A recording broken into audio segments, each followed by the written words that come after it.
So you're thinking about moving to the Philippines. Then you need to watch this video.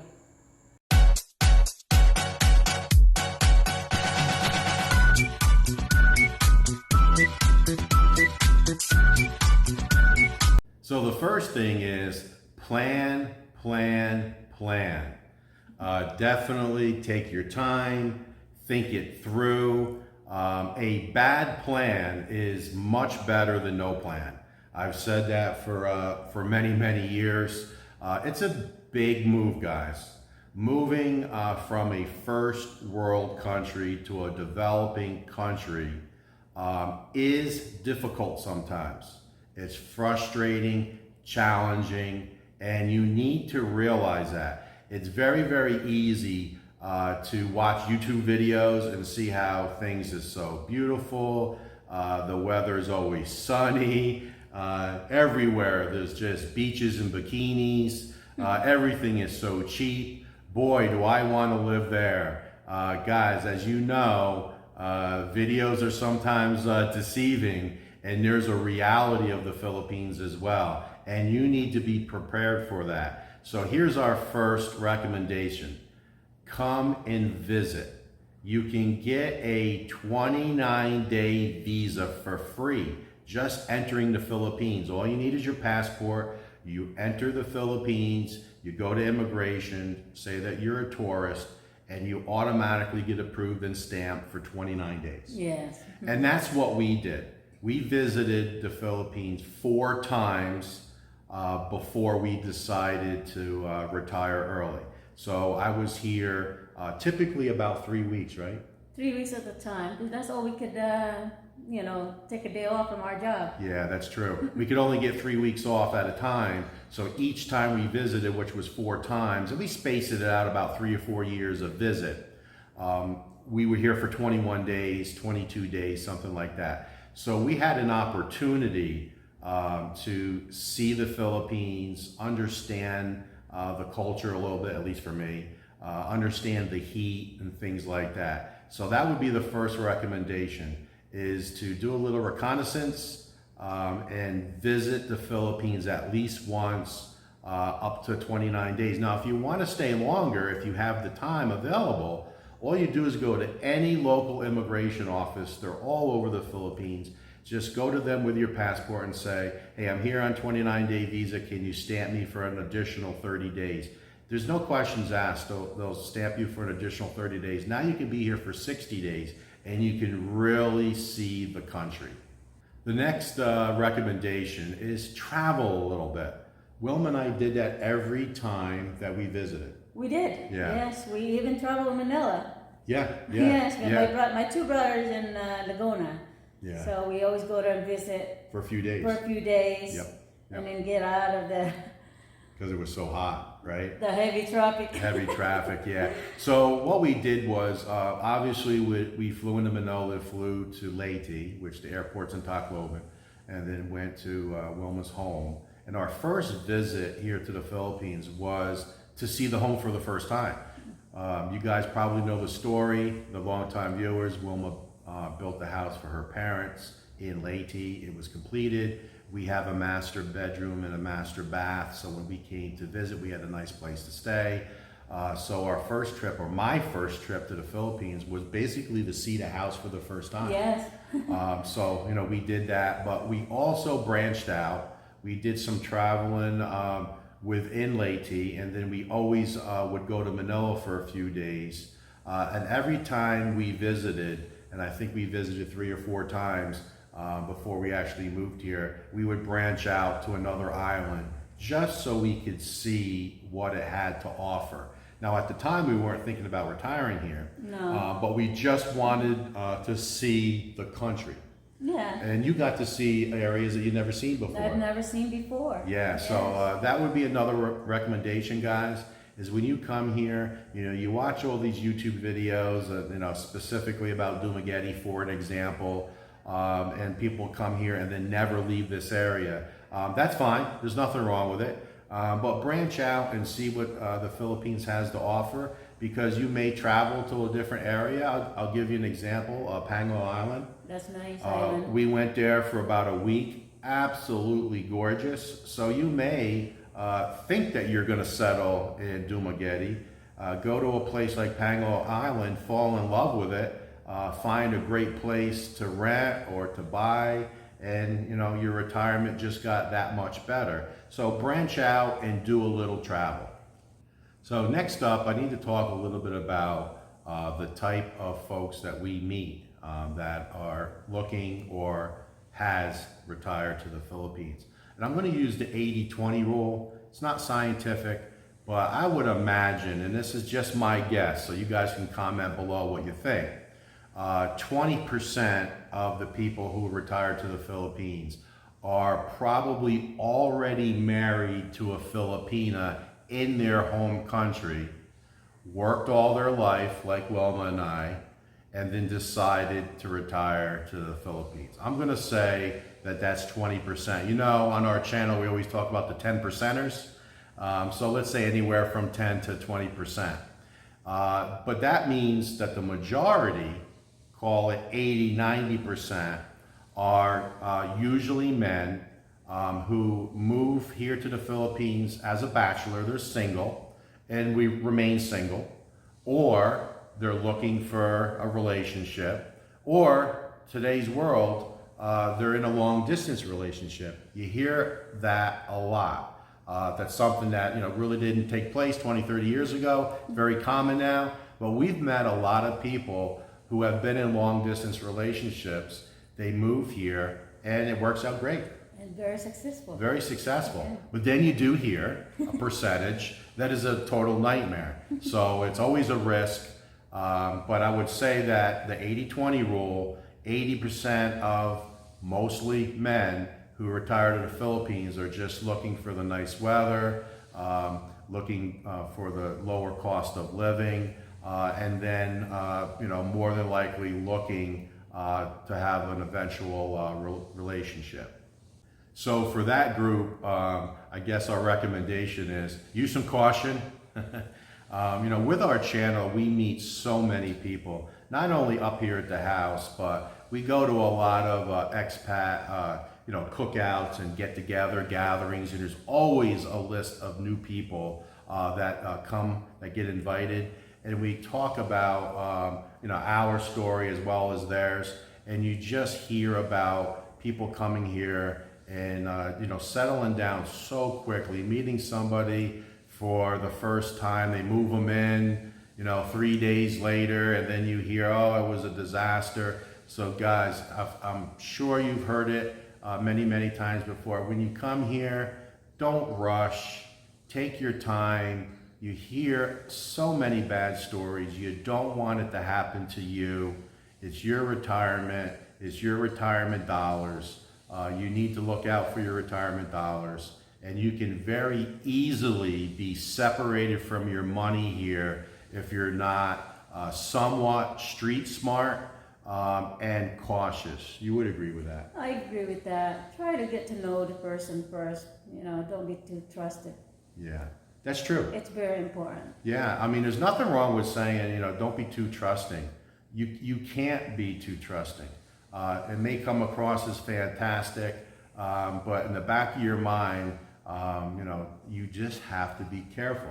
We hear of so many stories of disasters, and we don't want that to happen to you.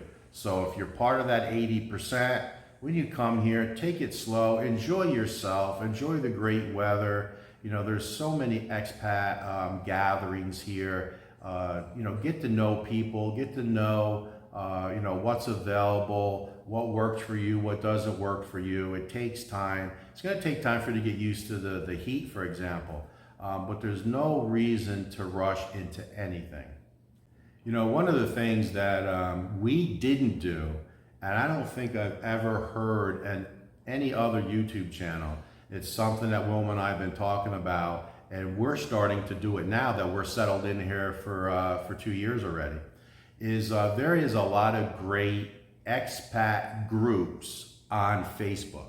Yes. And give you an example, there's one called Dumaguete Expat Group. And I just happened to join that group, And there's a lot of good information there. Now, there's also a lot of garbage. There's a lot of bad information, but you guys can kind of decipher between the two. But a lot of people are using that more and more. And I see people that are in their home country and they'll ask a question to that Dumageddon expat group, which is typically a bunch of guys like me that are part of the group that have some experience, either good experiences or bad experiences, and somebody asks a question. I'll keep it simple. Do you know of any good dentists in the Dumageddon area? And you'd be surprised how many people would come out and say, oh, I use this dentist, this is their contact information, was fantastic. And it could really help you get established and kind of get a lay of the land. So that's something that we didn't do.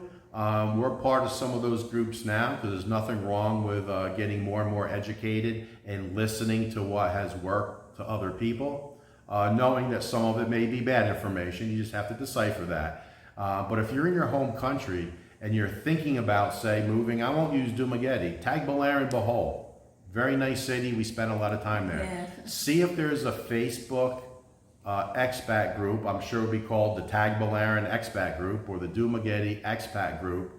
Join that group, and then you can start listening and reading and watching people's questions and what the locals here, meaning the expats, what their answer is.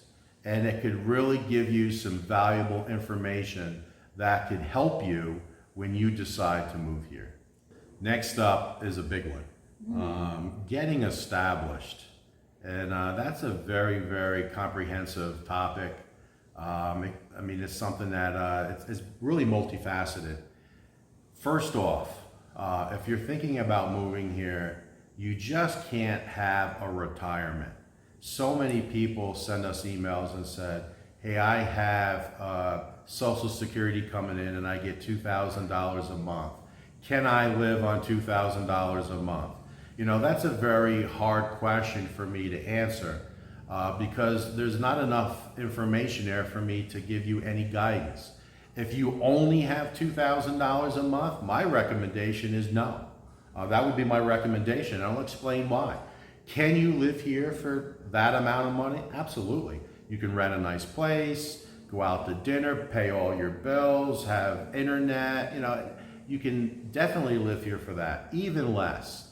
But you need to have setup money, call it emergency fund.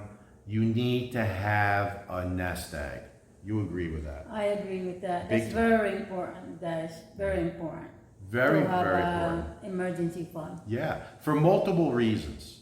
When you move anywhere in the world, you're just not going to drop into the perfect apartment and everything is set up for you and, you never have any issues. It's just not going to happen. You need to have a nest egg. Are you going to buy a scooter? Are you going to buy a car? Is the apartment that you're getting furnished or not? Are you looking to buy land and build a house? If that's on your docket, you definitely need money up front. This is a cash society. God forbid you have a heart attack or a stroke, or you getting in a motorcycle accident because in your home country you didn't really drive a motorcycle, and now everybody here drives a scooter, and you think you're just going to hop on and say, it's going to be very easy to drive. No, I will not drive a scooter. And you hear people getting accidents here all the time. When you go to the hospital here, very rarely, and I've had a couple people tell me that they had payment plans scheduled, but 90% of the time, our understanding is if you go to the hospital and they see you, and say the bill, you have a motorcycle accident and it's $1,000, that's 50,000 pesos. They want their money up front before you leave the hospital. So if you're just getting Social Security and have no nest egg, what are you going to do? You're not going to be able to leave the hospital. So hopefully you have a credit card or a debit card and you can pay that off immediately. Payment plans here is something that's very rare. I've never seen it. I've heard that it's happened. But my understanding is if I get in a motorcycle accident and it's a $5,000 bill, I'm assuming that I got to pay the hospital $5,000 before I leave. So you got to think about all those things. Are you on a lot of maintenance medicine now? Do you see the doctor on a regular basis in your home country? Basically, are you not healthy? That's something to consider. That's an added cost. We've had people that moved here that was generally healthy, and all of a sudden they got to start taking some maintenance medicine. And medicines here can be expensive. So I know people paying $200, $300, $400 a month on medicine that when they're in their home country they didn't have. So all of a sudden that $2,000 retirement check has become $1,600 a month because $400 of it is going for medicine that you didn't plan on. Yeah. You got to plan for the things that are hidden, the hidden costs. So you definitely need to have a nest egg. Have it set aside for just all those infrastructure costs that you're going to have before you move here. How big of a nest egg? That is very hard to say. It's an individual choice, but I would say it needs to be rather large just because of the unknowns. Yes, definitely, guys. Right? Yes. Just because of the unknowns. You know, you may rent the perfect apartment, but the refrigerator is so tiny, you're not happy with it. So you might want to go out and buy a $500 refrigerator and have a little larger refrigerator. Or the TV is, a 25-inch flat screen, and you want to have a 55-inch flat screen. So you go out and buy a TV, you go out and buy a refrigerator. You know, this is things that we hear people do all the time. And you need money up front for that. So not only a steady stream of money, but money set aside for getting yourself set up, and then that emergency fund for any emergencies that may arise. There's a term here among the expat group, and we call it the 30-day millionaire. That's something that we always laugh, and we can spot them a mile away. You know, it's somebody that comes here for their vacation. Maybe they're checking out the area, thinking about moving here full time, or just here for a vacation. And they think they're a 30-day millionaire. Yeah, there's a Filipino people that we call them one-day millionaire. One-day millionaire. Yes, Oh, one-day millionaires. They got paid, they got a little money, they spend it all in one day. That's one-day millionaire. They're one-day millionaire. Yeah, so it's something that happens all the time, and you can get taken advantage of. So again, it's, you really have to be street smart and really understand. Don't be flashy. Typically the guys who flash their money are the ones that don't have money, and the guys that hold their cards to their chest is the ones that are doing just fine. But don't be flashy. Yeah. Why put yourself out there as a target? Again, so many stories about people coming here and getting separated from their money. Call it scams. You hear it all the time. And there's scams on both ends. Expats scam the local people here, and then you hear of the local people scamming the expats. That's all over the world. That's not unique to the Philippines by any stretch of the imagination. It just seems to come up a lot on videos here, but again, it happens all over the world. But if you come here, try to be under the radar, enjoy yourself. Don't be bragging, Yeah. and that's something that we hear all the time. Yeah, don't be telling people what you have, how much you have, because you're just you're the target here. You're a target, and we hear it all the time. Yeah. We'll sit down at a coffee shop, and there'll be we meet somebody for the first time, and fortunately or unfortunately, Wilma and I do get recognized when we're walking around. Yeah. We're just walking on the boulevard the other night. Somebody came up to us and said, "Hey, I watch your channel." It does happen. And then in the next 10 minutes, I know everything about their personal life. Yeah. I know about all their divorces, how much money they have, how much retirement they have. I would recommend you not doing that. Be under the radar. Enjoy yourself. And just, don't get separated from your money. So don't be a 30-day millionaire. All right, here's a hot topic. Relationships. Now, obviously, that doesn't pertain to Wilma and I. We've been together forever, happily married. Those days are long over. But again, a large group of people, call it 80%, come here and decide that they're going to rediscover their youth and find someone and settle down. Guys, use caution. I've said it 1,000 times, probably tired of hearing the word use caution, slow it down. Really need to get to know the person. What's wrong with going on dates, not moving the person in right away, getting to know them, meeting their friends, meeting their family, and really getting a lay of the land before there's any committal. Again, if that's what you want to do, so be it.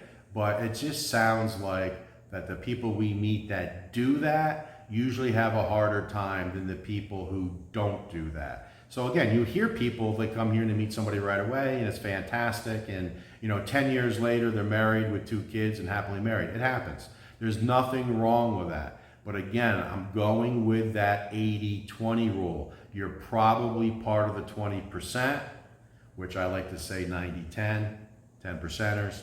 You're probably, part of the 10%, but 90% of the people that come here will have an issue if they rush too quickly into any relationships. Age gap here is the norm. It's accepted, no issues whatsoever. We don't care. Our age gap is only 8 years. Yeah. It doesn't matter if it was 40 years. It doesn't matter. It's nobody's business. Don't matter. If 2 people are happy, 2 people are happy. But when there is an age gap, there is differences between the older person and the younger person. It just is. You're 40 years spread in age. Your knowledge and thought process about life is going to be very different from a person that's 40 years younger.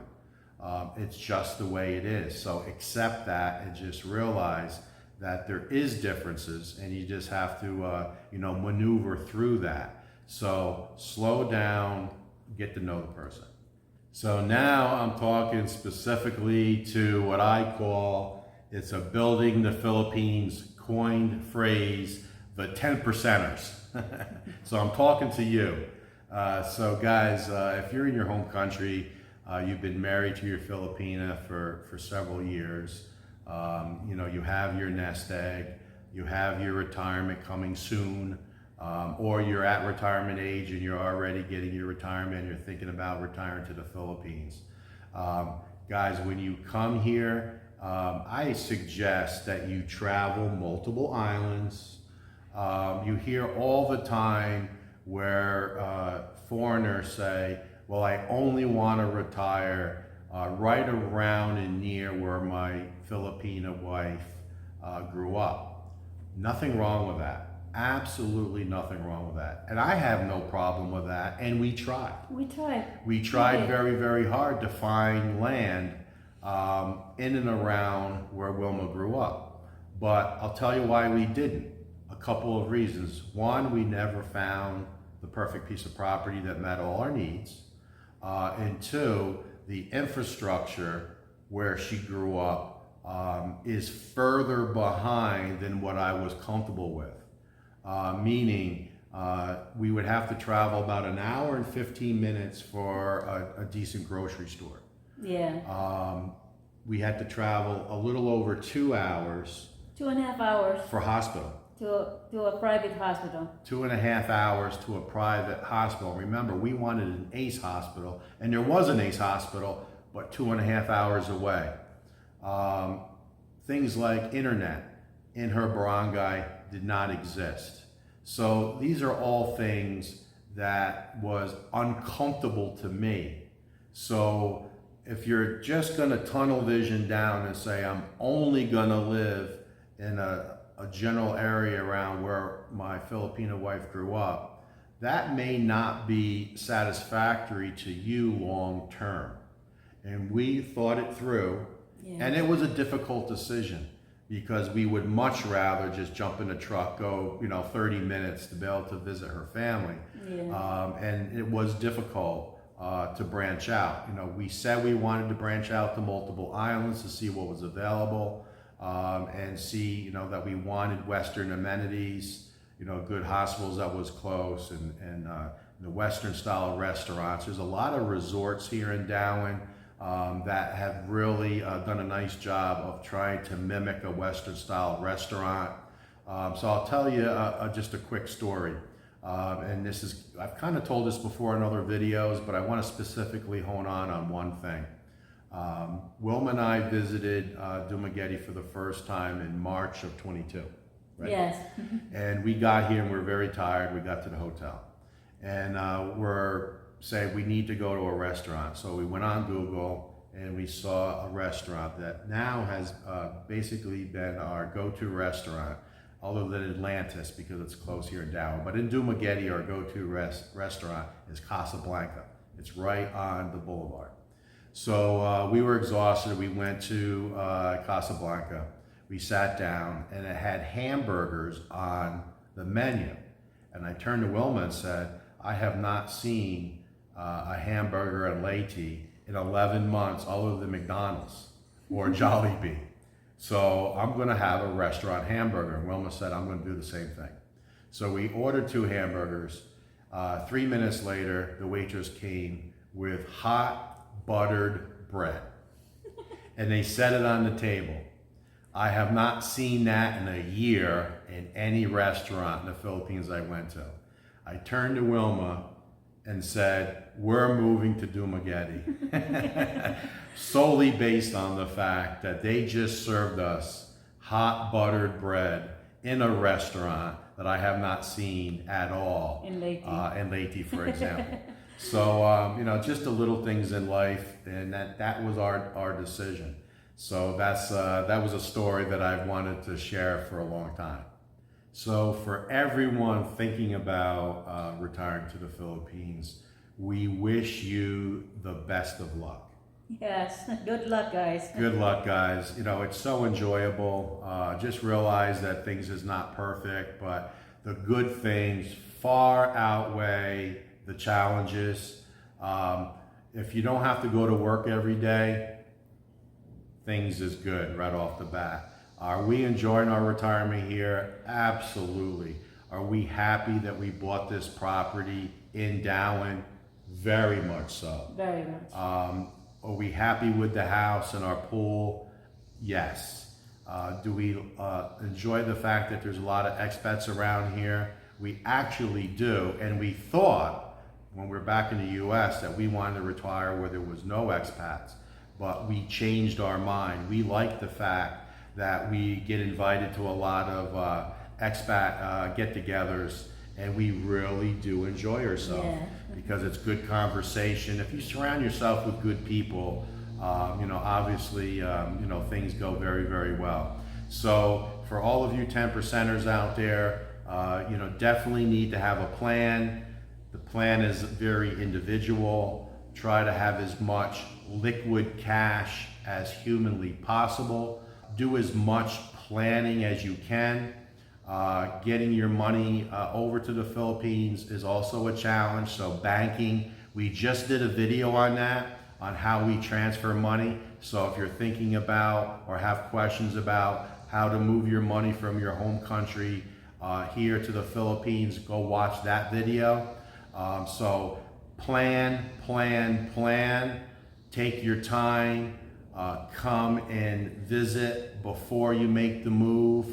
When you go back to your home country, start selling off everything. Do it as much planning as you can do. The more you plan, the better off you will be. So that's our story. We wanted to share that with you. Hopefully it gives you a little bit of guidance on what you can and need to do. And thanks for watching.